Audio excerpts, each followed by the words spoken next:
Hello, welcome to Think Tank by Adobe, where we've brought together industry luminaries from Asia Pacific to discuss the future of work. I'm Janine Perrott, host on Australia's Sky News Live channel. Now, to those of you joining us live, I invite you to follow the conversation and share your comments on social media using the hashtag AdobeTT or through the Facebook Live comment feed. Now, with its rapid economic evolution and growth opportunities, the Asia-Pacific region is taking centre stage of the disruption being created by digital technologies. And it's not just the big international tech giants that are driving disruption. Some of the biggest disruptors are local tech firms, both large and small. And the way these disruptive technologies are impacting the Asian-Pacific region is that workers, their societies and economies, well, it's all different across the region, and that's what we're going to be discussing today with a really fantastic panel. The one thing they all have in common, though, is that the nature of work is changing. So with that, let's meet this great panel of think tank participants. Let me start with you, Xiao Yin Quick. Xiao Yin has served as a nominated Member of Parliament in Singapore and is co-founder and director of the Thought Collective, whose mission is to build the social and emotional capital of Singapore. Abhijit Baduri is a celebrated author and columnist and management consultant based in India. Abhijit has been described by Forbes as one of the most interesting globalists. Sarah Kane is Associate Professor at University of Technology, Sydney. She's focused on the transformation of employee relations in the digital economy, the development and exercise of employee voice, and the formal and informal regulation of employment relations. Dr. Fiona Kerr is Industry Professor of Neural and Systems Complexity at Australia's Adelaide University, advising companies and governments on ensuring maximum benefit from both human synergy and human technological interaction and intermediation. Dr. Jordan Nguyen, with a PhD in biomedical engineering from the University of Technology, Sydney, he's the founder of Psykinetic, where he designs life-changing technologies focused on intelligent, futuristic and inclusive technology, including a mind-controlled smart wheelchair. Dr. Joseph Sweeney, as part of the Australian advisory and consultant company IBRS, Joe specialises in the areas of workforce and workplace transformation, with an emphasis on organisation cultural change and rapidly evolving technology trends. Suyen Wong, based in Singapore, Suyen is a board and C-suite advisor to leading organisations in Asia and North America, bringing expertise in business strategy, organisation, transformation, human capital and leadership development. Halini Sodhi, she's the head of culture and capability at IDFC Bank in India, and Halini is an expert on employment engagement, communication, diversity and inclusion. Mark Henley is Asia Pacific Director of Transformation and Digital Strategy at Adobe, assisting Adobe's customers and prospects across Asia Pacific to shape their digital strategies. So, we've got so much to get through today. Let's get to the first question. Now, the point of this panel is the future of work. You'd think the easiest part of that question is, what is work? Apparently not. Everybody here has a different view. Mark, I know you, for example, have a different view of what even the definition of work is about. Right, so if you're mowing the lawn on a Sunday afternoon and you don't really want to be doing that, but you know you have to, is that work or isn't it? So I think the first question has to be, there's an element of choice in work for some of us, but in other parts of the APAC region, clearly there isn't choice. If you are a rural farmer in India, what options do you have available to you? Xiao Yin, do you have a definition of work in your mind? Well, I tend to look at work from more of a narrative and emotional point of view. So no matter what culture you come from, as long as you're human, you have two big meta-narratives that you operate from. The way you believe the way the world should be, the way I should be, the way my industry should be, and then there's a whole meta-narrative of the way things really are. And the greater the gap between the should be and the are is the number of opportunities that you actually see, because all your emotional energy goes into closing that gap. Whether you get paid to do that work is a whole other debate, because all that work exists. Now, Jordan, you have an interesting view on this idea of paid work versus it's just a wonderful experience. Well, I think it's sort of the dream that a lot of people have that they want to get to, where they don't want to work a day in their life if they love what they do. And I think that we have opportunities today to be able to get there, and that's the way I see it. I don't even like the word work, if we can. What word do you use? You know what? I still call it work. But I love my work. I love what I do and the teams that I get to work with. Harlene, Mark made the point that it's different in different countries. What do you, from your perspective, see as work? Well, from the way I look at it, work is pretty much survival. In the post-independence India, it's a matter of honor and pride to have a job and work. It provides for myself and my family. And for a large part of India, which is agriculturist, it's a matter of legacy, building and protecting a legacy, because land is seen as very sacred and holy. So that is work. And Sarah, you look in a Western society, work is about legal issues and all other issues than just survival. How do you see work? Look, I think there's different strands to this debate, and it's obviously a very contested concept. And I think we tend to conflate work and employment a lot of the time in a Western context. What's the difference? Well, employment is what you do often because you have to, because you need to survive, you need money, you need to support your family. And I think what we're hearing from others already is work can be more than that. Work can be more of a choice. It can contain things to do with your identity. So I think there's quite a difference between employment, which we might seek and which is aspirational to a lot of the population of the world because it's about survival, and the type of work we would pursue if we had other choices. Abhijit, it is very different in different countries, isn't it? It is. If you look at a collectivist society like India, work is really a source of your identity, not just for yourself, but also for the family. And therefore, when you have a scenario where someone gets laid off, it's loss of face not just for the person who's been laid off, but it's also loss of face for the entire family. So work is a source of identity. And Suyen, from the Singapore point of view, again, different perspective on it? Or, I mean, you're in that halfway Western view also, and in the middle of Asia. So I think historically, work has been about how you trade labor for income. So if you go back to Adam Smith, and he talks about it's not gold or silver, but labor that purchased the wealth of the world. But I think increasingly, as value is migrating to capital, to assets, to technology, we think very differently about what work is. And increasingly, I think work is how we choose to spend our time and how we derive meaning from that. Joe, what do you think about that? Well, I tend to view it from the lens of organisations. And when they're looking at work, they're literally looking at it as process, as a way of achieving an end, an economic end usually. But what we are seeing increasingly is workers, at least in this part of the world, in Australia, are having more of a say on how they will address those processes. So it is changing. The nature of work is changing. And Fiona? Almost as a medley of all of those things. I think one of the things that too often now I hear people forgetting is that human beings need to feel useful and they need to feel that what they do has a meaning. Yeah. So sometimes I'll be at tech conferences and hear, isn't it terrific because technology comes along and you don't have to do that boring job anymore. Well, actually, that's not only arrogant, but it also completely forgets some of the points we've made, like that job to that person is a really meaningful job. And it's not also just what you do, it's the social environment, it's all the other things that a job brings to you.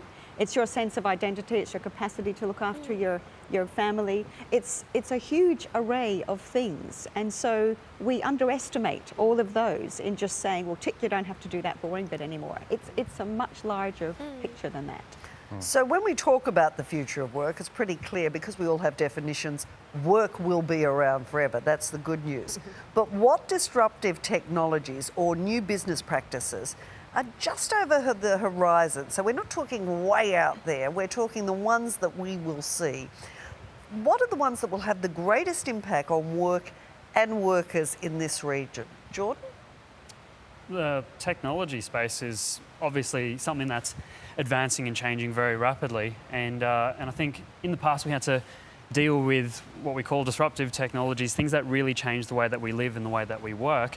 We had to deal with them one at a time, sometimes decades apart. Then they started to get more frequent, and now we're dealing with lots of disruptive technologies all at once, and just to name a few, we've got machine learning, the artificial intelligence side of things, virtual reality, augmented reality. We have biomedical equipment, we've got blockchain technologies and cryptocurrencies. We're just dealing with so many different types of technologies and new scientific approaches that they're starting to impact the world in ways that we can't quite predict, because it's not just one technology that's changing everything. There's lots of technologies all coming out and they're changing every single sector we can think of. So we've got to look at the impacts of that. What do you see as the biggest thing happening on the horizon that's going to impact work? I think the biggest thing is what I'll call automation. And it's actually a collection of all of those things you've been talking about. So automation is one of the side effects, or the ultimate side effect of all of these technologies. And what I think people are missing is that automation is going to be far, far deeper than most people expect. So we talk about 40% work change. I think it could be much deeper than that. And we will see significant disruption in traditional processes. Fiona, what do you think is the most important thing we're going to see imminently? I think one of the most important things is to really get a handle on what do the humans bring to the workplace which is unique, what can you technologize, and so how do you use both of them really well together? So one of the issues is if we just go for all the new bright shiny things, because technology does so many things so wonderfully, we underestimate the capacities that get blocked or are no longer able to be as well done through technologization. So one of the things we have to be really careful about is that what relationship do we want to have with technology, and why do you buy the technology in the first place? You should start off by saying, what do we want to achieve? And then say, does technology assist me to do that, and how does it do that? But looking at this simple issue of what disruption's coming, we know there's already been disruption, we know lots of people have lost work. The Australian government reports that up to 40% of work jobs will be significantly impacted or changed within 15 years. Some put that as will disappear. Many jobs are going to disappear, and this has created a feeling of nervousness which affects everything from politics.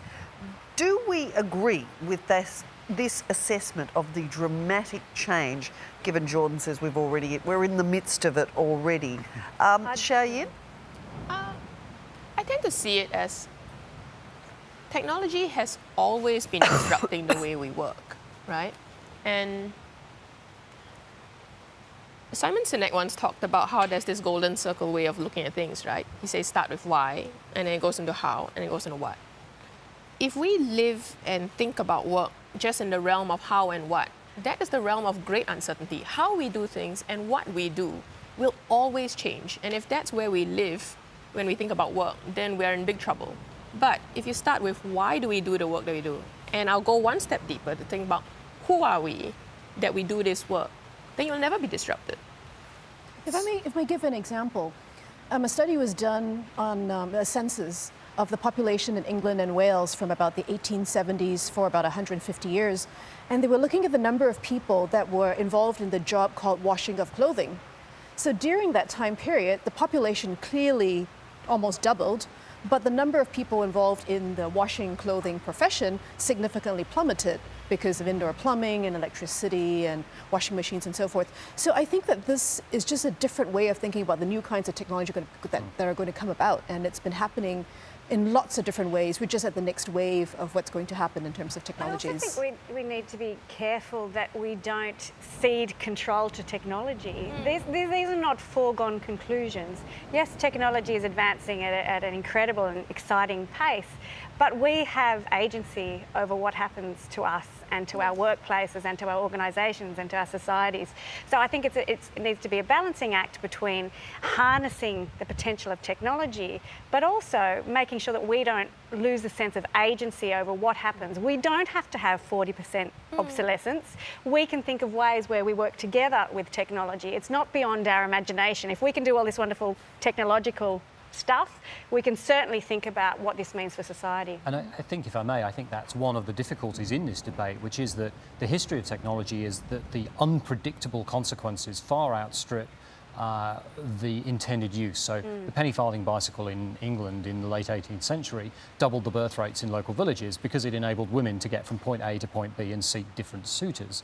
Nobody could have predicted that as an outcome, but at the same time, nobody would have planned that that technology would have been something that they would have wanted to deny. So I think Jordan's question there about, we've got 5 or 6 really game-changing technologies coming down at us simultaneously.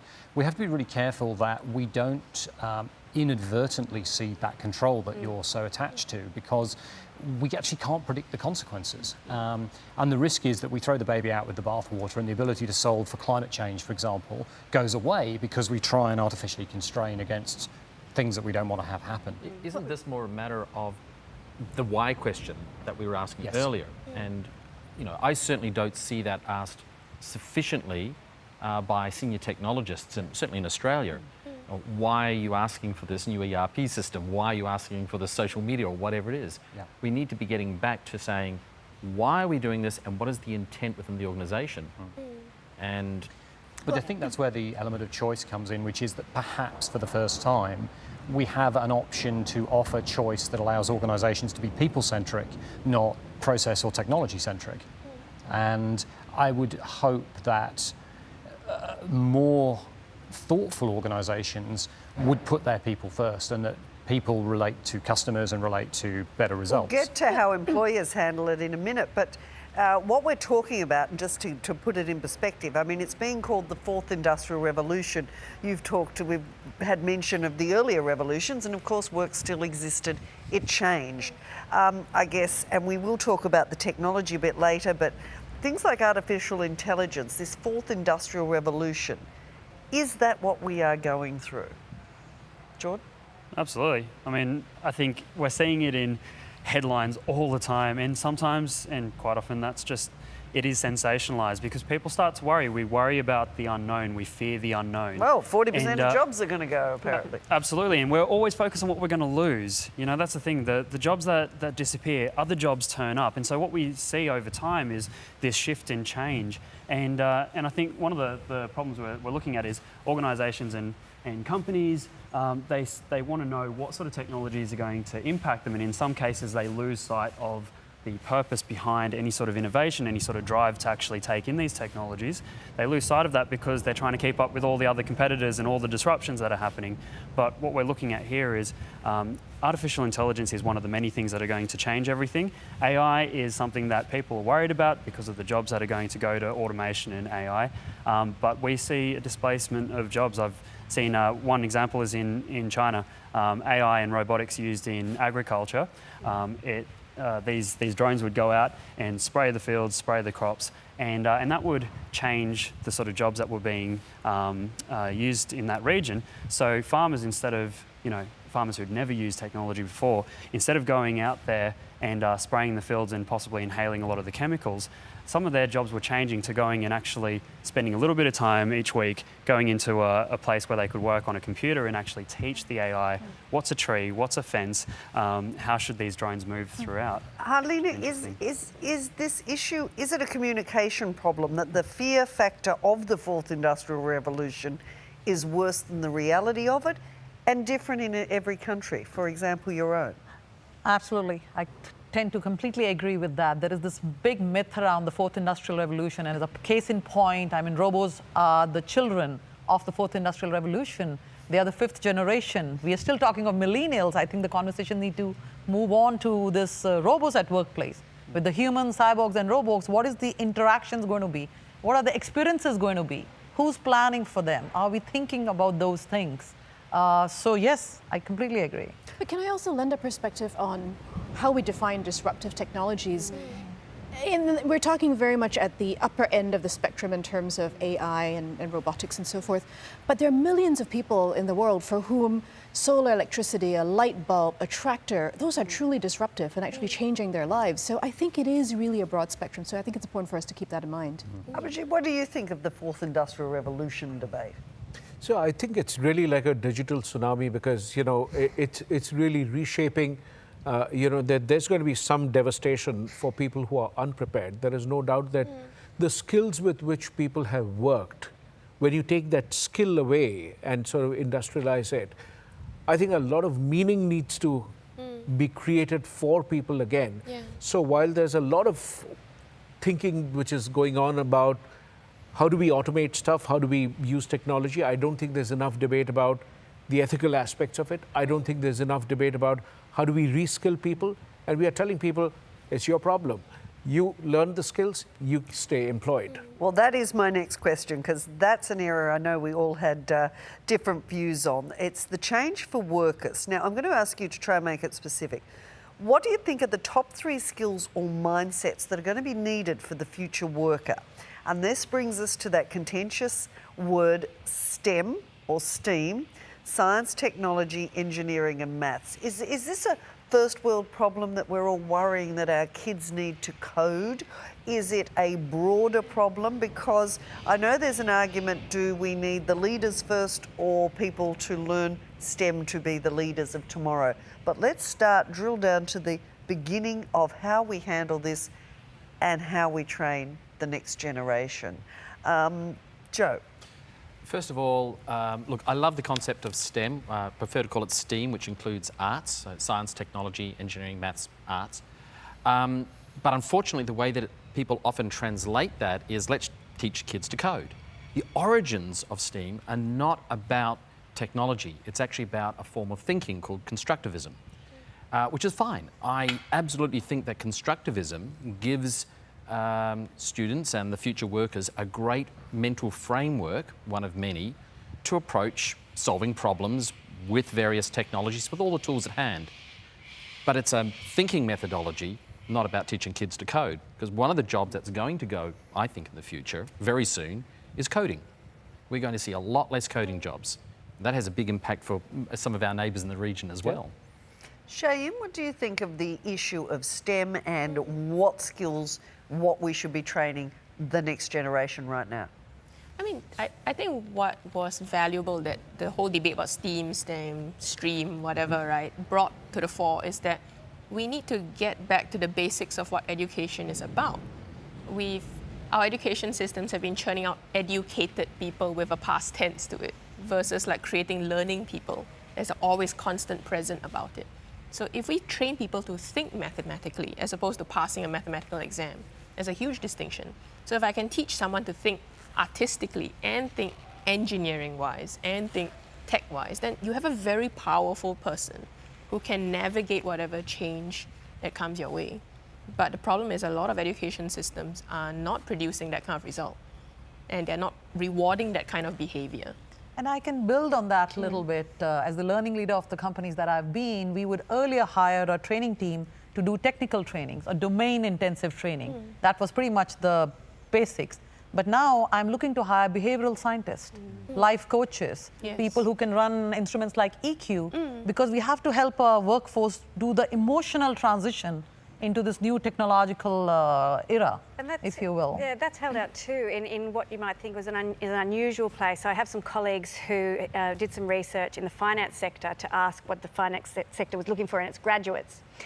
And it said it was looking for people who could engage in complex thinking. So they were actually, instead of engaging your finance graduates, your economics graduates, they were looking for philosophy graduates, history graduates, literature graduates who had a broader take on the world than simply this is how you do something, this is how you understand the financial system and the financial market. So that broader thinking. So it's really the rise of the relationship worker rather than the knowledge worker, you know.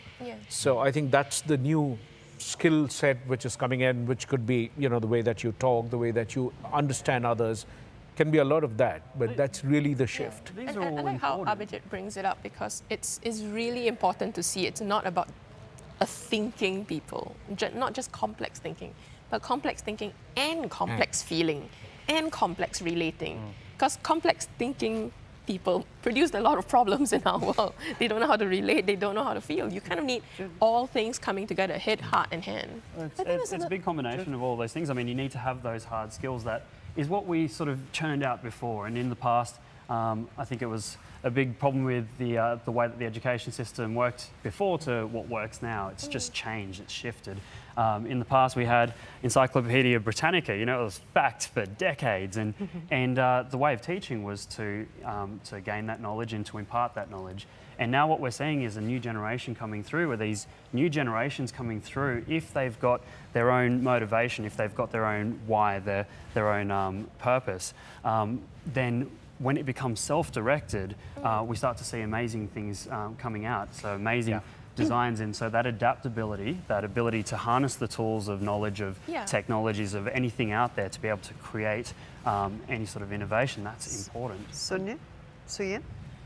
So I think the other part here is the notion of how our life is changing. Life expectancy has dramatically increased, and babies being born today are likely to live to be 100. So on the one hand, the life cycle of what we now know is shrinking, and on the other hand, people are living a lot longer. So part of the purpose of what education has to be about is to teach people how to learn and unlearn and to relearn over the course of their lifetime. And this is really about having a broad, holistic set of skills to evolve oneself over time. Mark? Daniel Pink talks often about the three elements of intrinsic motivation: autonomy, mastery, and purpose. And I think we might make the argument here that for the first time in 300 or 400 years, we're getting to a point where individuals have a lot more autonomy in the way they do their work. Now, absolutely respecting that that isn't always the case in all of the economies that we're talking about, but the aspiration is to make it possible that everybody has this ability to self-direct. And we haven't got the educational or the governmental structures in place to teach people those things. And I think STEM and STEAM and STREAM are emerging as catchwords to allow for that future autonomy. But equally, in the workplace today, the transformation work that we do sees that senior leaders also don't have those skills. And so suddenly the shift is no longer just about technology as the question of the day, but also as an established workforce, how do we shift from tribalism and silo to inclusivity and a broader base of EQ? It's a very hard shift. Well, that's I can just add to that too. One of the issues I think that we're not talking about is the sorts of skills that are the soft skills, the sorts of things to do with the capacity to understand people, to work with people. We have tended to underestimate the value of them as a world up to now. We don't pay well for those sorts of sorts of skills and those sorts of jobs. Yet we know that social capital wise, they are critical to the quality of the social capital of the environment. And unless we wake up to the fact that they are really important and reposition them, and we're not doing that at the moment because we have got this real difference in drive between we just want people that are going to be able to use the technology to increase the bottom line, which is the driver at an organisational level point of view. Yet we're also trying to make, at almost a country or a global level, we're trying to make this about ethics and about a better world. And they're completely misaligned. We have to find a way to change that conversation. Which of course is the crux of the issue, because cognitive tasks, if they can be done by machines, what are we left with but those aspects which make us human? Yeah, and many of them can't. And so that's why if we differentiate, one of the things we're not doing is really differentiating what that whole neurophysiological capacity to do with complex problem solving, to do with the capability to read and understand, to do with abstractive creativity, those sorts of things that technology cannot do. Then we use both really well. And that's why people are fearful, because ultimately that's an attack on the uniqueness of humanity. If you can replace something with a cognitive machine, what does that leave for me to be able to do? I want to bring it back to the specifics then on it, because we can get in a very broad general discussion. It gets down to the meaning of life or the future of life. But how exactly do you think the structure of organisations will change as a result of all these changes we're discussing? How will they, how should they? Can I offer a sort of an interesting aside, I guess, in thinking about changes to what will be required and the skills that will be required, and Fiona's point about soft skills or the humanness, the innate humanness, and bringing that out, and how those skills have been traditionally undervalued. They are also gendered skills. And so my utopian dream for the future of work is actually we will see perhaps a realignment of values between those very quantitative masculine areas that have been valued in the past, like finance, and the caring, softer skills in terms of education, childcare, that have been completely undervalued in our society. How is that going to happen exactly? We've been talking about it for a while, but they're still the lowest paid job. You bet. And that's what I'm saying. In my utopian dream, it would be that we understand that these other functions can be placed by a machine. We can teach a machine to think about and compute everything. We can teach a machine to be a lawyer, a doctor, an accountant. We can't teach a machine to be a human. And it doesn't matter, the best AI is never going to be a human. But Jordan, isn't that exactly the debate we're seeing between Mark Zuckerberg and Elon Musk and those that really look forward to say that we will train technology, we will train robots to be humans? That is what's going to happen. You know, it is exactly. We're talking about our different definitions, our different understandings of what is work. We've been bringing up the ideas of purpose and even passion. But the thing is, you know, a lot of people don't know what they're passionate about. And so I think that just going back to very quickly the whole schooling system, what we should be teaching kids, I believe kids should be, and students should be having that ability to find out what inspires them so they can find out what drives them, find out what that passion might be. And these are things that are very human traits. These are the things that we don't teach. While you're finding out your passion, how do you feed yourself?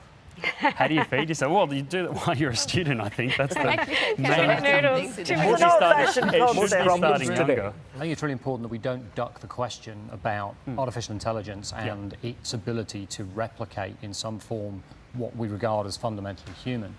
And I think firstly, it's too early to be clearly predictive about this. I think there's a lot of grey at the edges.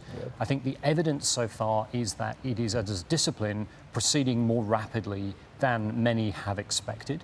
And you can look at the advances in machines that play Go within a constrained environment as evidence of that, and in a number of other fields. We'll get to that. I want to get to that whole issue on the machines, but just at the moment we're sort of progressing. We've got past education, school-age young people, what we're teaching them. Now let's get to the next level, which comes to what we've been talking about, and it is how will employers change? But let me define it a little bit closer to stick to it. How will people be hired? Companies are learning that to create outstanding experiences, they need to create the best people. That's what we're talking about. And that means the experience of the employees within the organisations is paramount. So we're seeing a convergence of this customer and employee experience. But let's get back to the issue of, we've talked about what they'll need, but how they will be hired, what they're going to look for. How do the employers, in that sense, change once we get to this level of you've found out what you love, now you have to actually turn it into a job? Joe? Yeah, the gig economy, which is a broad sense, and it's sort of an extreme. Term Mark hates, but we'll let him answer. That's okay, and rightly so. This idea that we can hire from anywhere, from any time, in very short engagements. And what's surprising me is I'm now taking inquiries from very traditional companies and government organisations saying, how do we utilise these lower cost workers? And it's explicitly around cost to achieve the same results. The reality is they're not going to achieve the same results with that type of hiring practice because they have a different intention of what is going to be delivered. Now, the gig economy does have a role. There are definitely jobs there. And can you explain the gig economy, just to sum it up before Mark explodes down there? Sure. Well, the gig economy, services such as Upwork and others, where workers will offer to perform a job. Somebody will post a job. A worker will say, "I'll take that job," and usually it's a bit of a bidding to the bottom. Not always, but what it does do is it creates an economy where, say, a developed economy like Australia is competing against Indians, Bangladesh and so forth, and it does drive down overall rates for certain types of activities. Actually, you talk about India and I see a completely different shift emerging, you know, which is that what used to be termed as job hopping today is now moving to career hopping, which means somebody who's working as an engineer starts to, you know, run a cafe, then learns music. And people are sort of, you know, going past this whole notion of working for an employer, even for a short while. You know, so it's going to be completely different. It's quite complicated, though, this area, because, and even around the edges that we've spoken already, it's as if labour segmentation didn't exist. So, of course, if you're a freelance architect or a freelance IT person and you've got power and you're in demand, of course, the gig economy or freelance economy suits you. If you're, you know, doing odd jobs, a cleaner, a driver, that's not working for you in the same way, and in which case it is about taking jobs that are substandard. So I think we need to, with all of this discussion, we need to recognise that labour segmentation occurs within organisations and across the broader economy. Mark, other thing the we have gig to- economy, sorry. I'll just get Mark on it because I know he has a strong view on the gig economy. We'll come back.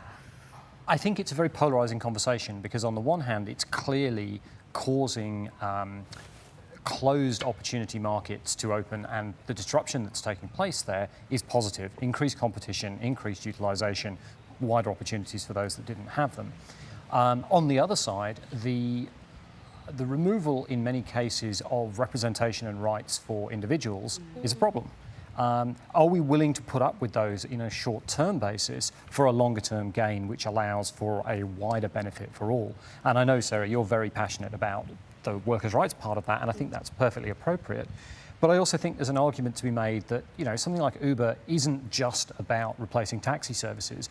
Uber, in the long term, is the biggest crowdfunding exercise in history designed to drive us towards autonomous vehicles. Uber's about making money. Let's not kid ourselves. I mean, the baseline of Uber is profit. Fiona, you were going... But it's the both and problem again. It But doesn't no, have to be both. But I guess the question or the goal that you want always shapes your system. So yes, Uber's about a certain group making a lot of profit out of the rest. But anyway, what we get to is, for me, that there's also a decision that you can make, as you were alluding to, of quality versus quantity. So I see in different organisations how people are hired are quite different depending on whether that organisation goes the quality route and says, we are going to use technology to enable people to do really good jobs, and what does that look like, and let's talk about capacity and those sorts of things. Or we are going to use technology to go the quantity route, and we're going to kind of almost do the gig economy within the organisation, divide it all up, give you the little bits that we can't automate, and pay you on low rates and put you on short-term contracts,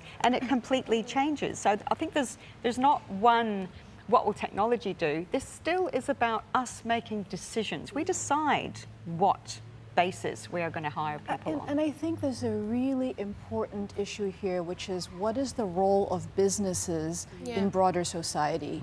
So if we think about, I mean, if you go back to Milton Friedman, 1970s, saying the purpose of business is to maximize shareholder value, well, that's one path.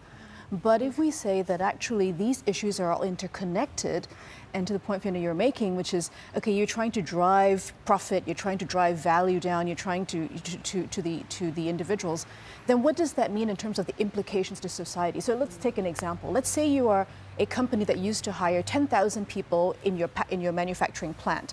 Now you only need 100 people. Okay, that's great, and you've derived the value for that for the owners of the company, perhaps the employees within the company, the shareholders. But then what happens to the 9,900 other people that society now has to absorb, and who pays the cost for that? Social cost. Okay, I want to take that a bit further because in the earlier discussions it was interesting.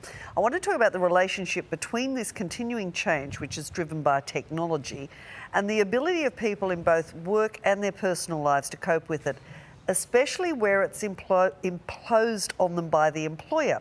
Now, you talk about a lot of the freedom that's allowed through technology and enjoying your work, and it's all fun. But you it's also, not all fun and games. Well, no, but you also talked about working in areas where they did constrain you, where, you know, why aren't you at your desk? Some people got upset.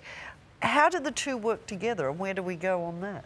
Well, it comes down to the individual employers, it comes down to the individual work. I think we've seen a big shift towards, well, we have a lot of people wanting to be entrepreneurs and go into the startup life, and a lot of that is because they're chasing But everyone the can't passions do and the that, dreams. can they? No, absolutely not. Not everyone is set to be an entrepreneur. It's a tough life. But they usually come about from people focusing on what sort of impact do I want to have? What sort of passion do I have that I want to pursue?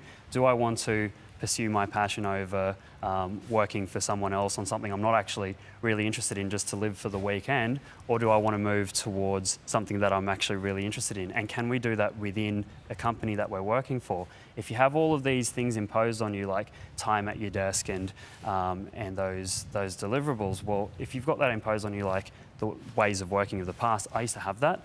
And I much preferred when I had freedom to be able to take on those roles myself and have a lot of ownership over the work that I do. Harlina, we would all love to make our own hours do it. I love that the Silicon Valley companies that said technology was going to free us up to work from home are the exact ones who are now forcing them back in and saying you can't do it. But in many countries, just having a job is the key. It's not about, you know, having what hours you work or whether you're at your desk, is it? Well, yes, that's true, absolutely. And I want to give one of the examples. During one of the downturns in the Indian economy, one large IT company was laying off many, many people. Many other companies were, but this CEO stood up and said, employees first, I will make sure none of you lose the jobs, and you will not lose the jobs, but go make sure that you're selling. Now, these two company employees went and sold to the customer. One employee selling, you know, here is the deal, so on and so forth. The other employee of this company, who's not going to lose the job, saying, I am selling to save my colleague's job. Will you take it? So the customer, who do you think the customer buys from? This person. That's the time when the entire concept of experiences, is, in spite of the technology, in spite of the productivity, etc., came into being. And in India, the employee-first concept really caught on. So productivity, because of technology, doesn't have to be at the cost of a job. It can be used to drive or fuel more work, really. Mark, how will we see these changes in workplace structures to adapt to the changing technology? Because obviously that's a moving feast now. Well, let's talk about what's happening already. So transformation, which has been the sort of watchword for change so far in the last few years, divides companies into two halves. It divides workers into people that want and are able to change, and those that typically are threatened or unable to change. And I think we're just going to see an extension of that process, that those with the mental capacity, the training and the disposition will continue to embrace the change, and those that don't will really struggle. And the sort of moral obligation for these businesses is to work out how to take those folks and move them along with the journey that they're on. And I don't pretend for 1 minute that that's easy, that that's straightforward, or even that there's a single answer for everybody, because motivation varies so widely. What I hope, though, is that an employee-centric approach, coupled with the right technologies, liberates the native creativity in all of us, allows that cognitive surplus to be used in a way that is appropriate for everybody in the equation, both the company and the employee. And however utopian that might sound, that somehow work therefore improves for everybody. If we don't have that dream, we're never going to get there, irrespective of the bumps in the road along the way. Joe, what do you say there? Look, I was just thinking, this is exactly the sort of conversations I'm having on a daily basis, and it's really quite exciting. With all of the new ways of looking at delivering workplace tools, that's the term I use for end user compute or whatever you want to call it, we're seeing those all break down and fragment into little services. So instead of saying, here's a solution, go and work at that desk, other organisations now going, here's a whole range of tools, here's a toolbox. Keep doing your job as you've been doing it, but by the way, if you can find a small granular improvement, if you can find out that one thing that will improve your job and your colleague's job and so forth, bring it to notice. And we'll experiment with it, because now we've got all these tools in the toolbox that we can use for it. And that's a fundamental shift in thinking about how people, in offices at least, get their job done. But out of 147 organisations I've interviewed about this discussion and we've talked with, only 3 of them have actually nailed it. Only 3 of them really have what I call a culture of innovation, this desire to have constant improvement in the workplace. It has to come with everything that we've been talking about here. It has to come with, I think the term that was used was bounded permission. It's a wonderful term, bounded permission to let workers make their own decisions about how they're going to get their work done. And I think we have a model for this already, right? Which is individuals in their daily lives are using smartphones as much as they possibly can. And a smartphone is a toolbox. When you need to do something, you download an app to make that possible. So to your point, we choose the technology we need to achieve the ends. Yeah, and in our personal lives, we're already doing it. We're still really, really focused on a particular type of worker.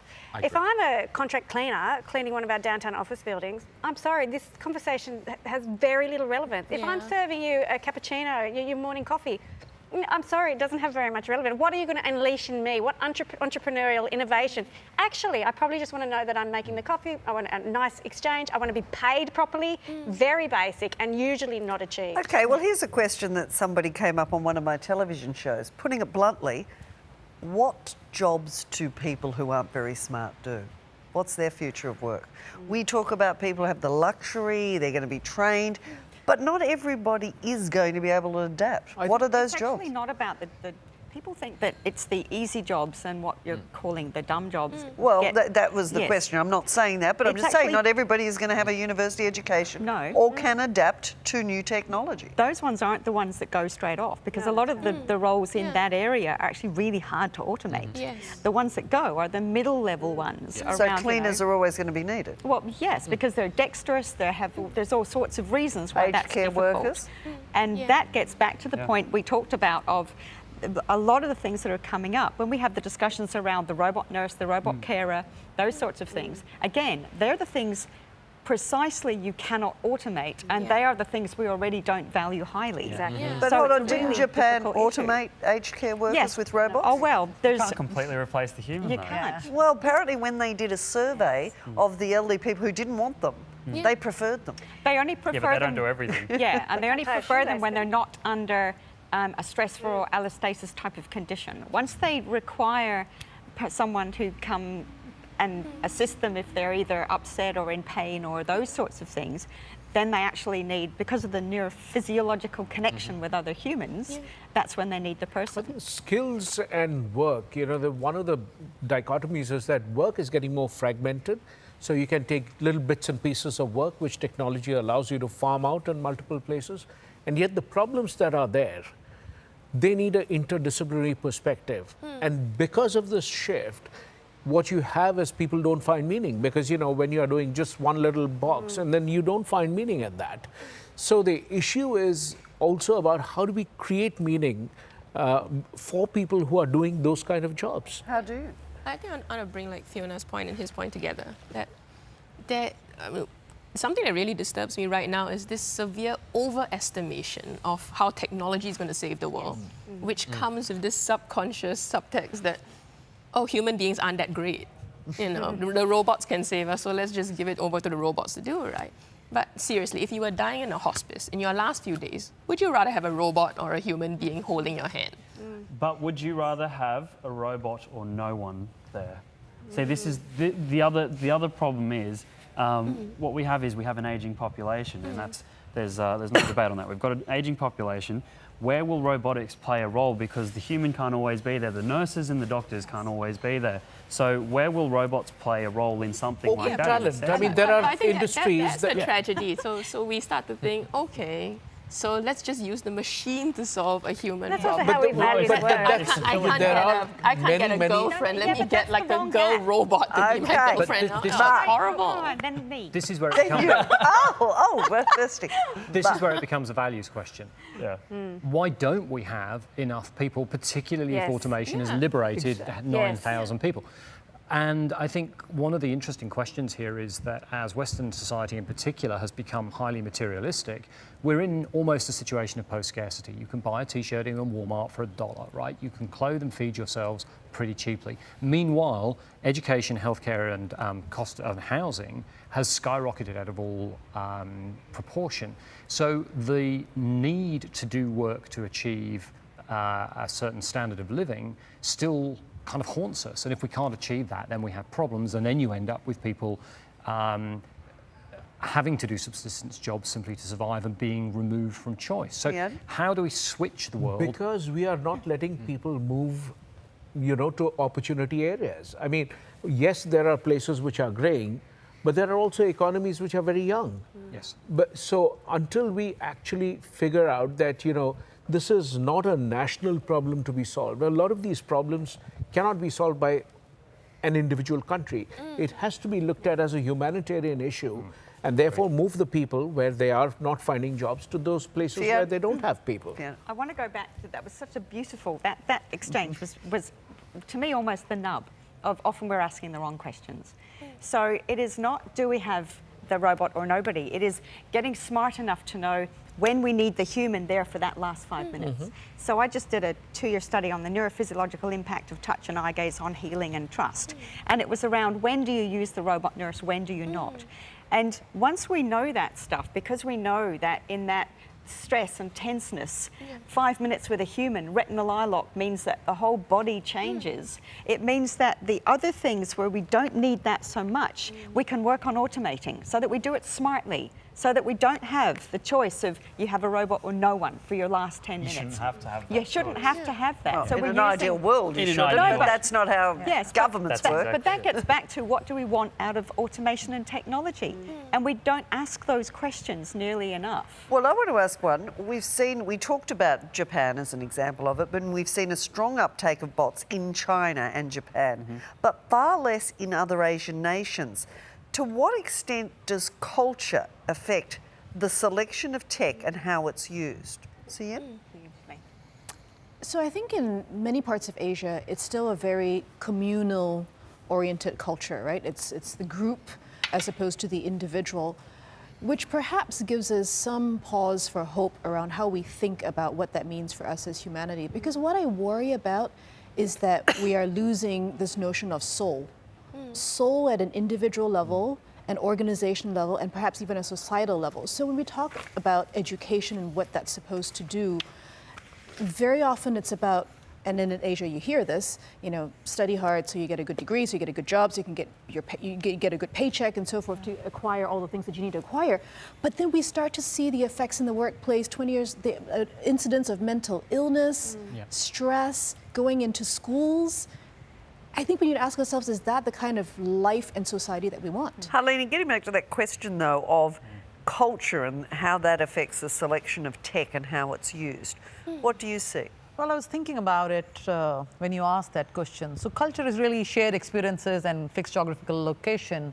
So clearly for us, it comes from these thousands and thousands of years of community, watching out for each other, caring for each other, more collectivism.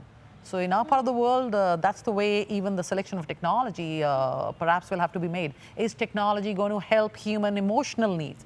Is technology going to be mindful of a human being's needs? So all of those will come into play from a cultural standpoint. And I think that's really interesting because a lot of the discourse around technology is about individual empowerment and individually reaching my best, be it physically or mentally or materially, and I think that's quite a clash with some of the biggest cultures in the world, whereas we've seen the development of these technologies in very individualistic circumstances. I think it's really What about It's very collaborative, collective. though? We've seen plenty of collaborative tools turn up as well. And I think that is something that, again, it all comes back to what tools are we talking about here, what technologies are we talking about here, but many of the ones that have done well, just look at Atlassian. It's a way of, we touched on points of how startups work and agile workplace and adaptability and the gig economy, and where the success story of Atlassian came from is a lot of their software helps with collaboration, and we're seeing other tools popping up where we're utilizing our technology to learn to collaborate in different ways, and it's sort of cyclic. I don't feel like it's just individual. Sorry, go ahead. Collaboration is one of the hardest things to actually get right inside organisations. When I see it going in, it's used as messaging most of the time. The way that we use collaboration in Australia is primarily messaging. The way that it's used in other markets is deep collaboration where you've got multiple people, multiple authors working on the same, it's like mechanics working on the same car. It's a very different approach to collaboration. Just to this question of the different Asian countries, how they use it culturally, and also the difference between the West and the East. Shayin, how will Asian nations benefit in different ways from tech than, say, Europe or North America or Australia, do you think? How would we benefit differently? Or benefit or disadvantage? I mean, how will it be different for you? Because we've all talked about we're getting to this global, it's everyone, but there are, as Helena said, there's different issues, there's different culture I think that when Helena brought up the collectivism spirit's very strong in Asia, that's true, and it does change the way we look at tech. So if I go back to the hospice example of whether you want a robot holding your hand, I think at least for traditional Chinese Singaporean families, if you outsourced your hand holding at a hospice to a robot, I think it would be a deep shame thing. Like, no one would talk to you. Like, how could you do that? How could you do that to your own family? Yet Japan's embraced it more. I mean, Abhijit, what do you think of this issue of the difference between how Asian nations will embrace it, how it will be different to I mean, it isn't a global discussion, even though you said that earlier, that it's something we have to look at. Every culture is different. You know, the 5 or 6 countries which are investing and moving very rapidly in favor of robots are really the graying countries, you know, and therefore it is one part of it which is moving there. However, I think there are a number of instances where the human touch really matters significantly more. I mean, therefore, you know, if you see the difference between when people who've worked virtually in teams, they are brought back, the equation is very different, which explains why so many of these companies which started saying work by yourself are actually bringing people back into the workspace, because innovation actually needs people to bounce off each other in terms of ideation. So the nature of work is changing. You're looking far more at creativity and innovation, and therefore this whole interdisciplinary approach is the way to innovate and do things. So the way of working is going to be changing. And the biggest tech companies are building the largest campuses. You know, I'm not sure that in Asia we've thought deeply enough about what we want to accomplish with the technology. So I think there is a huge race to do what is possible. So you have a lot of startups, whether it's in fintech, medtech, you name it, who are racing with Asia versus East versus West to sort of see who can come up with these great solutions. And that's fantastic. But I think the question that underneath it still is about, and to what end? So you want to drive increased collaboration, okay, and to what end? We want to free people up, and to what end? What, with that free time that we're going to have, what are we going to do with that free time, for example? Actually, So I'm not sure we've thought deeply enough. Positive tech example, because I know we've been like bashing tech a bit, right? One of the most beautiful community-based inventions that have come up in Singapore, I think, is this app called My Responder, which surprised me that it's the first to come out, because you think it's normal, right? So it's just an app that you download, and the minute someone in a certain neighborhood radius calls up the ambulance services, like someone's got a cardiac arrest, right? If you have the app on your phone and you are trained in cardiac skills, you get like a bat signal, right? And it tells you, here's the specific address, here's the exact location. Are you going to respond? That's the challenge it puts. You get the beep. Do you want to respond? And at that moment, you will have this, and I know it because I downloaded a thing, right, without thinking I'll ever get beeped. And I've gotten beeped twice in my neighborhood. And it sends you in this freak out of like, if I press yes right now, I'm committed. And I got to run straight to that flat, into a stranger's house, open it up, and like hope to God that like, the ambulance has gotten there so I don't kill the person. But when I noticed how I interacted with the app, I realized that's the most beautiful example of technology, that it's solving a real pain point. It challenges me to call out a whole new identity that I never thought was there before. I don't think of myself as a lifesaver, but on that spot, the app challenges you. Do you want to be one or not? Go. Yeah. Can we put some historical perspective on this then? Because I think it's very easy to bash the technology, but we forget that we are here precisely because fire enabled us to cook food, which helped our brains absorb more protein and become more dexterous. Equally, vaccinations have done incredible things for life expectancy.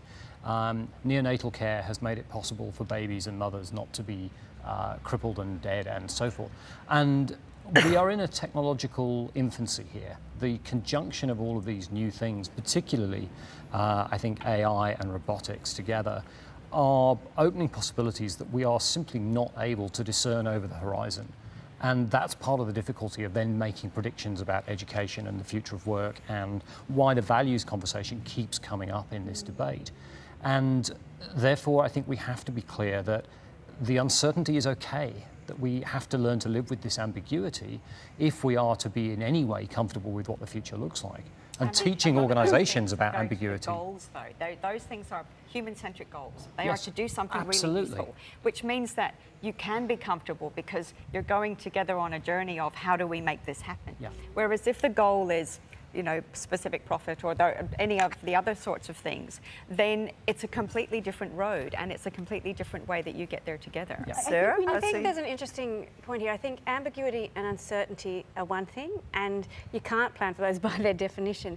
But inequality you can. Inequality you can see, you can feel, you can experience. And you can do something about as an organisation, as a society, as a government.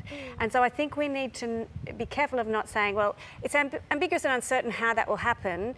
And that sort of leads to inequality. But that we're not sure if it'll resolve itself or not. And I think we need to, that's a tangible experience that people have, and we have some responsibility for that. Sorry. Well, I'm a huge technology optimist, and I'm also entirely comfortable with ambiguity. But I think it's helpful for us at this point in time to have some markers and some context around ethics. For example, just go very simple, a knife. You use a knife to cook a meal, you use a knife to kill a person. One is acceptable, one is not. Right? So just because something is possible doesn't mean that we should go down that path. And I think we need some debate and discussion around where those lines are. As soon as 3D printing happened, the first thing that people printed was a gun. Yeah.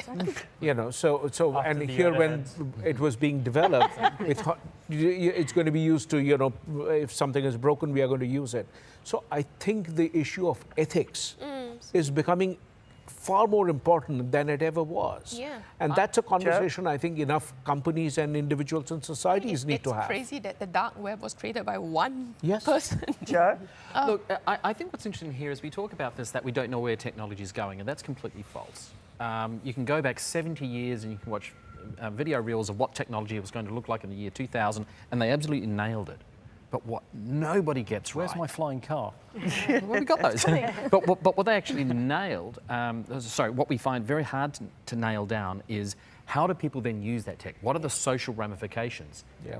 And ultimately what I'm hearing here is these are directed. This doesn't happen by accident. If you want to reduce inequity, figure out what the inequity is that you're looking to reduce, because there are many different types, and then how to apply tech. But we know where tech is going. We can look 20 years out and pretty much nail where the tech is going to be. But that simple thing, can tech help reduce inequality? Can tech help with inclusivity? It's the human-centric goal. But look, we're getting away in the sense that, yes, we know technology is good. You know, it is good. Of course it is. It's going to make the world a better place. How we do it, all these I don't think arguments. we're all agreeing on that, though. Well, I mean, I don't It's think bad anybody. and it's good. I don't think anybody wants to go back to the Stone Age. So you know, we'll argue that advancing as a society is a good thing. But as far as the future of work comes, we've got an interesting range of ages here. We started talking about what we train for and whatever, but we touched on the fact that people are living longer. One of the advantages of tech. We've raised the retirement age. But I heard you all talking in the break, a lot of older people don't like changing and adapting, yet they're going to have to or they're going to be unemployed. We talk about, we go from millennials to retirees. Millennials don't really want to stay in jobs long. These are a wide range of people and attitudes to work. How on earth does an employer or a society keep them all employed, keep them all happy? Isn't that going to be a challenge? Well, I think it comes back to what Jordan was saying earlier in part, that people haven't had an opportunity in many cases to spend enough time to work out what they actually would like to do with their lives, assuming How they're in long an do you environment. Sorry? How long should you get? Well, the typical answer is, I still haven't worked out what I want to do when I grow up, right? Yeah. Lots of adults say that. And let's assume in this context that we are in an environment that's sufficiently liberal to allow us those choices. Once again, that isn't the case But as an for everybody. employer, I have to train someone and hope that they're going to be doing it for a certain amount of time. That's how grown-ups work. I think that there's a fundamental problem with that statement. Employers actually aren't training. That's the key at the moment. Okay, when I Employers employ someone, I'm kind of hoping they'll be there in the next couple of weeks. Yes. Yeah, but if you Months had isn't someone real come in, I can see there's sort of the idea of passion or having an interest in your work is sort of a bit of a pain point here, because if you had someone coming in who absolutely loved the vision of the company and the vision of where you're going to go, what sort of work there is, and that's something that they're passionate about, then they're going to push through many of those challenges. They're not going to leave after 2 weeks at the first sight of a problem coming up. I employ people who But are a lot of passionate older about people vision. with a family are doing it actually to feed their family. But that's the other it side comes of that down is to we the don't- personal preference, I guess. We don't have. It's not a preference for some people to work, I presume, Harlena, in a. It's in true, your but country. you can make a career out of almost anything Harlena? these days. Yeah, and I want to kind of add another point to the one that you're making. I'm not hiring so much for what person knows, but I'm also hiring to see, do they have the learnability? Yes. Do they have the learning agility? Yeah. Because the skills and the knowledge base is changing all the time. Yeah. So as long as that is in place, that is what I'm going to hire for as an employer. What I also expect from the employee is, and as a responsibility towards that employee, is build the emotional connect of the employee with the organization or the purpose or the meaning of the enterprise. And the other way as well. And the other way as the well. thing that Absolutely. we're noticing, I guess that I notice more, is people want to be there more than 2 weeks. But what we've done is we've chopped it up so that we compartmentalize and we short-term contractualize work. So what we're doing is not showing loyalty, not showing investment, but we're expecting that while we want it, and then we chop it off. And that's precisely why the gig economy is such a problem, because it's a one-way expectation. Yes, it is. I am committed to you as an organisation, but you are not committed to me as a provider. Yep. And Sarah, this we comes don't into align. your area too on labour laws, on different countries, Western countries, how you organise. All that's going to change, presumably, because the model of unions, you would think, is something from the last industrial revolution, isn't it? Well, it's interesting because it kind of is geographically dispersed. So actually we see in some countries the growth of collective representation because they're at a different stage of development. So all of the conditions that we enjoy in a country like Australia, which have been hard fought over decades, over centuries, haven't necessarily been enjoyed in other places. So there is a growth in collectivism in some places and a decline in others. So again, it's not a uniform trend to be looking at. And another thing we haven't talked about today, and I just want to touch on it because it gets into politics and we don't want to go there, but the role of government. In an ideal world, we all think the entrepreneurs are out doing it themselves and it's fabulous and they change the world and everybody follows. I find as a journalist that when things go wrong or it's not going so well, the entrepreneurs are the first to put their hand up and want tax breaks and say, can you solve this problem? At the end of the day, we do live in societies where they are governed, be it by dictators, by democracy. Governments aren't catching up with driverless cars, but you're not going to have driverless cars until you have laws that change the road rules. Just give me your opinion on governments and where their role is in different places. Helena, you're for example. Well, and again, I'll wear my India hat again. These are very futuristic. I know we're talking about future work, but these are very futuristic conversations from our standpoint. Our Prime Minister Modi is running 4 or 5 big mandates. So yes, Digital India, smart cities, financial inclusion are the mandates, or Make in India. But we're also struggling with simpler stuff. It's a mandate which he calls Beti Padhao, Beti Bachao, which means save the girl child, educate the girl child. So we're grappling with stuff like that, and we're a little way off from figuring out next 100 years. Joe? I actually think that governments have a big role to play, not just in policy, but leading by example. And particularly local councils, how they hire people, how they build community education is hugely important. How do they build learning economies, which I think would be the way of putting it, where they demonstrate how industry can run. They can open their doors to entrepreneurs, and there's all of this. So I think the best thing that governments should be doing is leading by example in this space, which brings us back to this issue. What are they leading us towards? Joe, you are actually a government member in Singapore. Tell us the Singapore experience. Well, I think Singapore... And it's seen as an example of a dynamic economy. I mean, there's a lot of good that Singapore has going for it, right?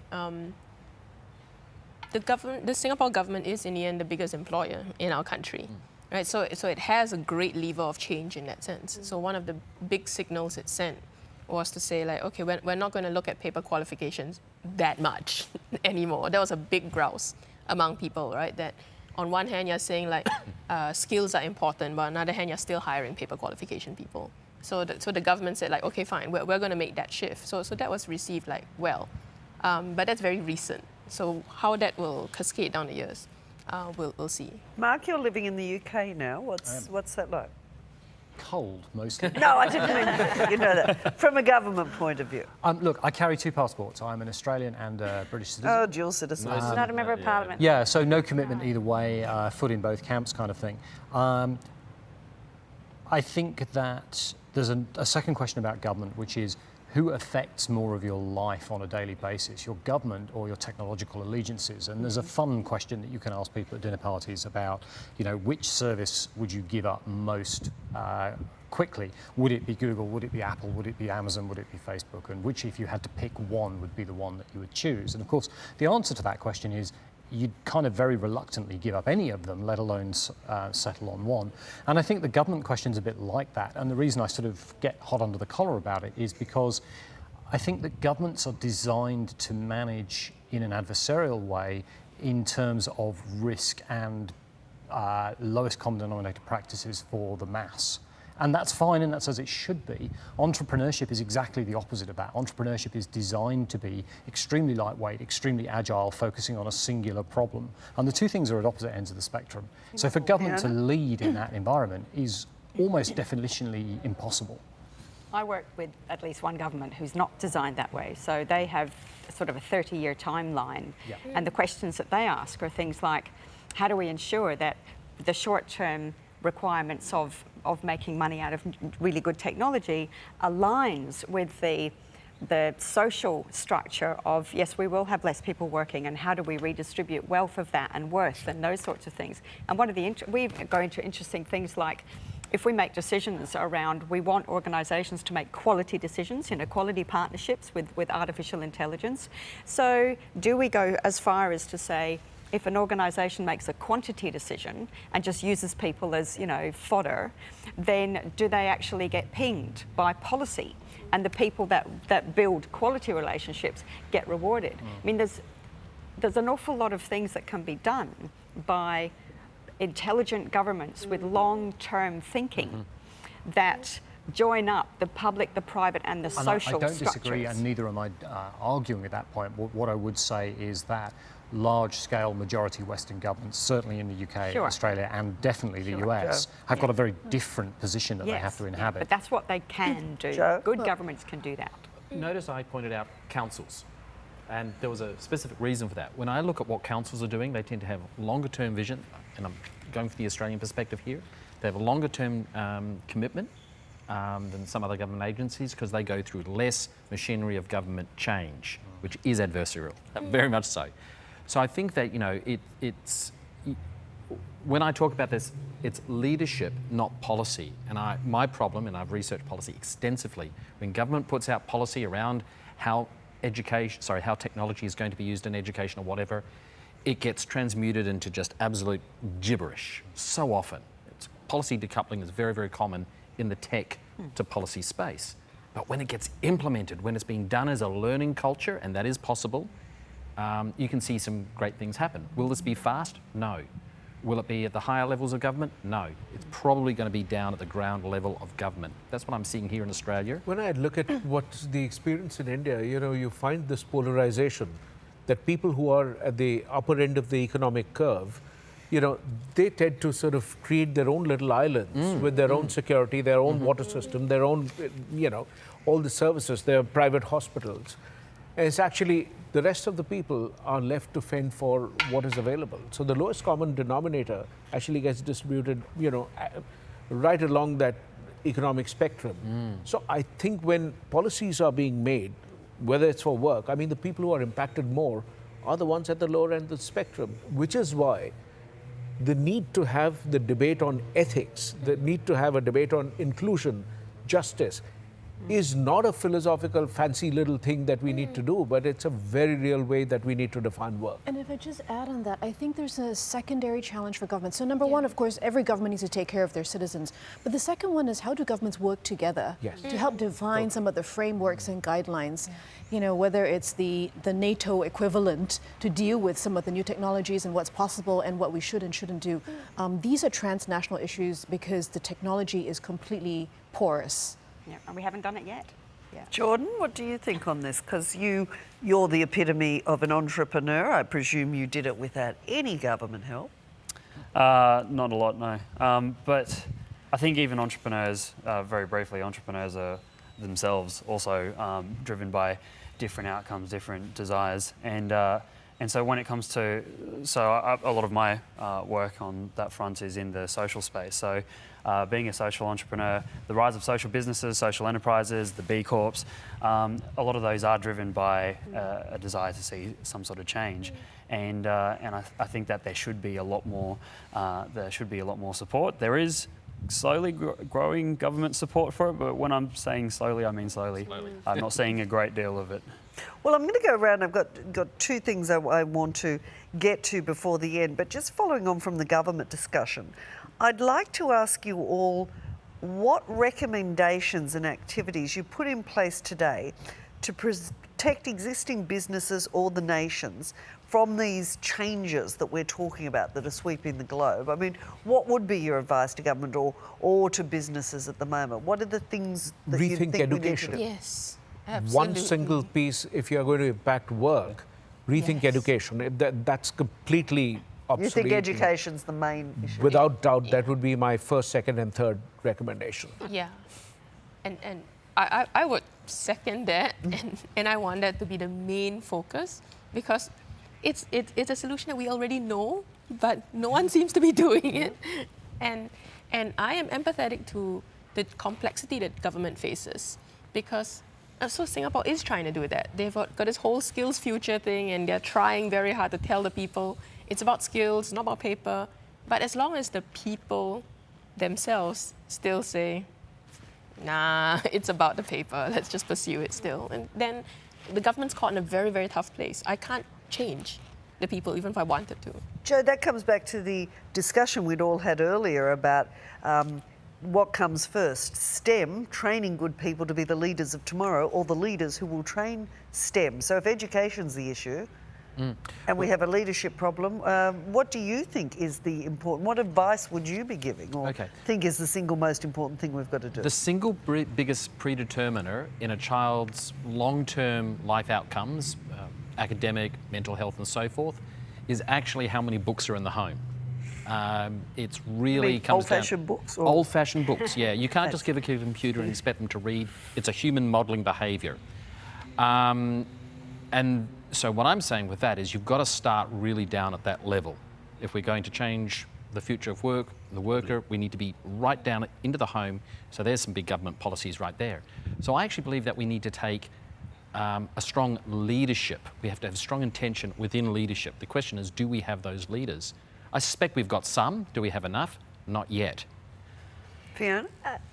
One of the issues we've got is they're complex issues, and we need complex thinkers to deal with it. And so I find that the STEM leadership a real chicken and egg, because I've worked in organisations where good leaders then pull up other people and increase their creative capacity and their complex thinking skills as well. You can actually physiologically change people. But if you have, I've worked in highly engineering companies with a leader that's really linear, and those people could not use those skills, those STEAM skills. They just got blocked every time. So it's a very complex issue around, they're both as important. If you have one without the other, it's never going to work as well. Mark, what's the most important advice or recommendation to deal with this? So I tell future of work businesses three issue? things. Depending on the business, it depends on the order, but it's really the same three things. Firstly, it's this idea of rehumanizing. Rehumanize yourselves, rehumanize your workforce, and think about your customers as people. Secondly, recognize that the technology is coming in an avalanche and you cannot hide, and it will come irrespective. So you can choose to be part of that conversation or not.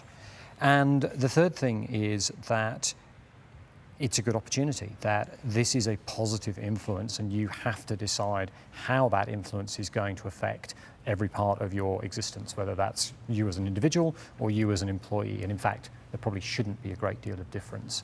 But it comes back to people. The technology is there, but it's all about the people and what they do with it. Harleen? Well, my quick response to that would be policy making on inclusion. The government of India should become more inclusive, get more women in the workforce, get more women on board, open up the processes and the system to embrace millennials, give them more startup opportunities. So more inclusion. That's the best recommendation. John? So I think a lot of these concepts, sometimes they're quite hard to take in without having real life stories. And so this is sort of what drives a lot of my understanding of where technology education is going. This idea of being passionate and being self-directed, one of the best things that I ever saw happened more than 2 years ago now. I went and got to judge a Year 4 app making competition. And this story still is just incredible because what I found was a teacher who empowered her students by saying, I don't know how to make apps. They're Year 4. She said, I don't know how to make apps. I want you to come up with an idea for an app, go and create it, but teach each other because you're all going to have your own individual thing. She said, I don't care what you do it on, you can make it on skateboards if you like skateboards. And then what happened was the kids were going out and finding things that were close to home for them, something that they were passionate about. And because they lived near the beaches, one of the girls, the one who I awarded the winner, she found on the front page of a newspaper how many Australians were dying getting caught in rips each year. She goes, there should be an app for that. This is 2 years ago. She said, so I created an app. And this app is an augmented reality application. You go to the beach, you turn on the app, starts up the camera, you scan the water. She goes, I haven't quite got the image processing working yet. And I said, that's okay.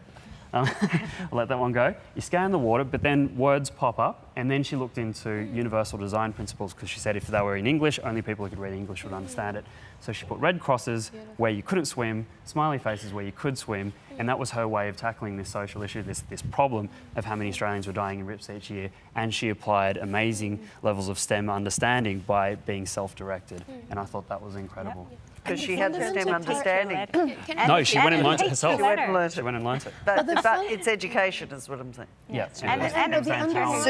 The underlying thing was that she recognized that this was a human problem that needed to be solved, as opposed to, I don't know, how can I buy the cheapest skateboard? Whatever it is, you know. And the teacher allowed her to do it. That leadership. Yeah. Sarah, what's There are two your... interventions that I hear in his story that are really important for education systems to adapt.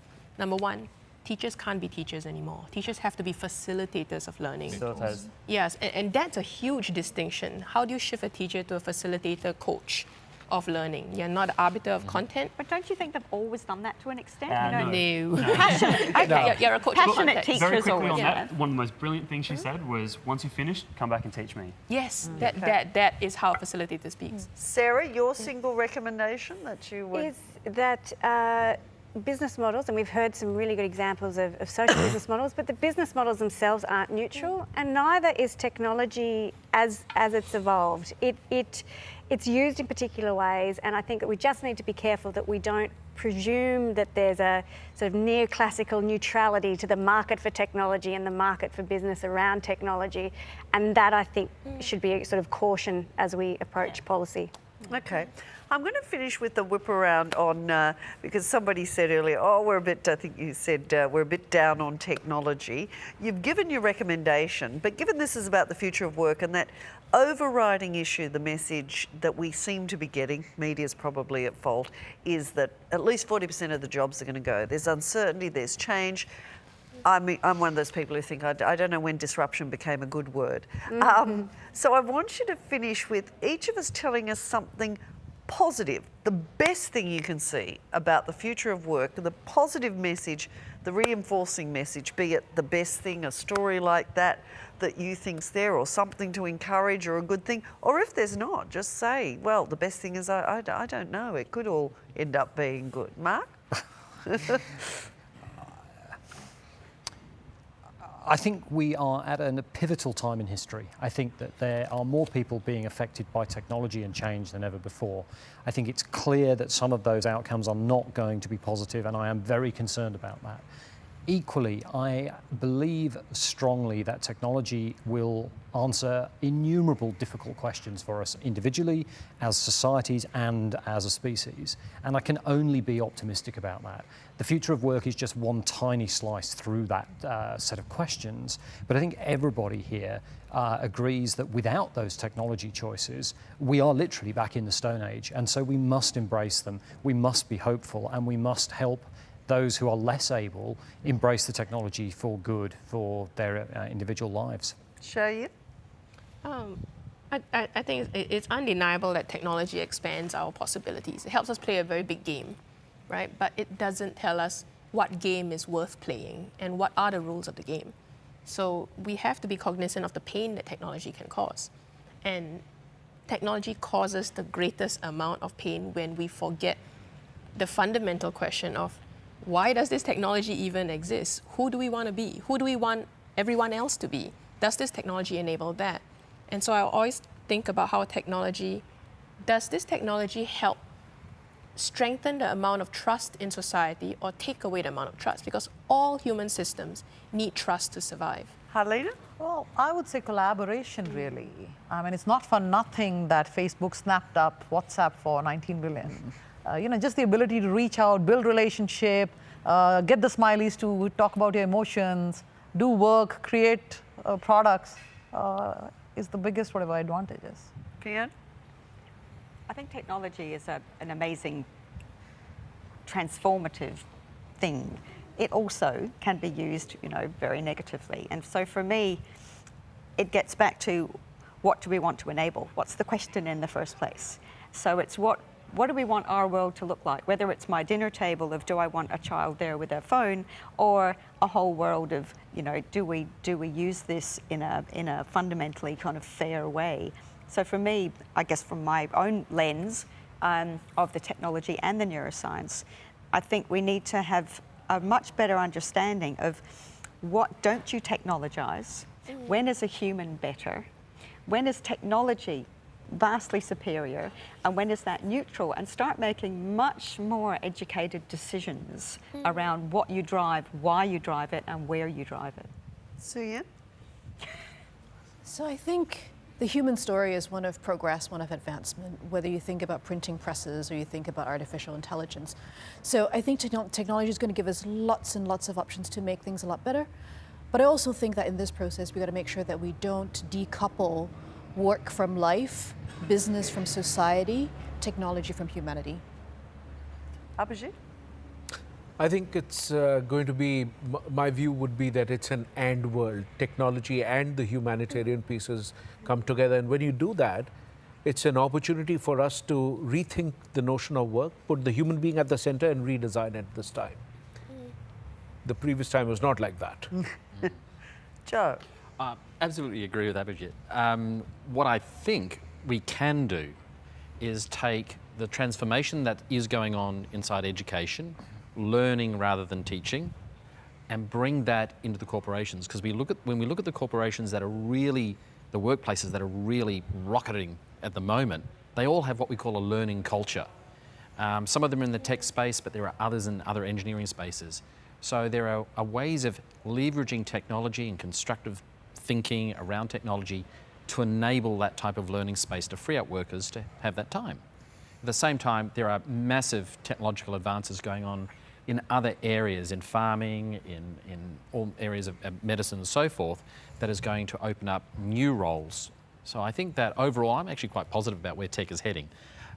Where politics is heading, totally different thing. Without the intention, we don't know. Without the positive intentions, without the humanist intentions, then the technology will go in a very different direction. Sarah?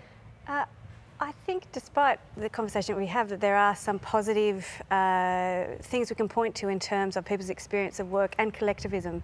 So collectivism as we know it at a workplace perhaps has broken down, particularly in countries like Australia, but social media and technology have given people a chance to connect in another way and to understand other people's experiences of work that they would never have known about. And that it could be a source of power if people get together and bind around those experiences, even if they're not having them themselves. I can find out what's happening to a worker in India. I can empathise, I can do something about it potentially. So I think there's also a transformative in a social movement sense that is really encouraging and a really optimistic thing as well. Jordan, final word. I think it's when you pull together these ideas of technology, there are many challenges to solve. Every new innovation, every new major technology, every disruptive technology comes with challenges, comes with new problems to solve. It also comes with opportunities and new problems that can be solved. The fact is we can solve problems that we haven't been able to solve before, sometimes based on our new understandings. And I think that's important to take with us when we're moving into the future. I mean, even where we are now, we're at the fastest rate of change the world has ever seen. We're also at the slowest rate we might ever see. And so what we need to do is to learn how to embrace these technologies, find out where the opportunities are, have these discussions, because these discussions are so important. These discussions in society is what takes us into that future. So what sort of future do we want to see? What sort of future do we want to live in?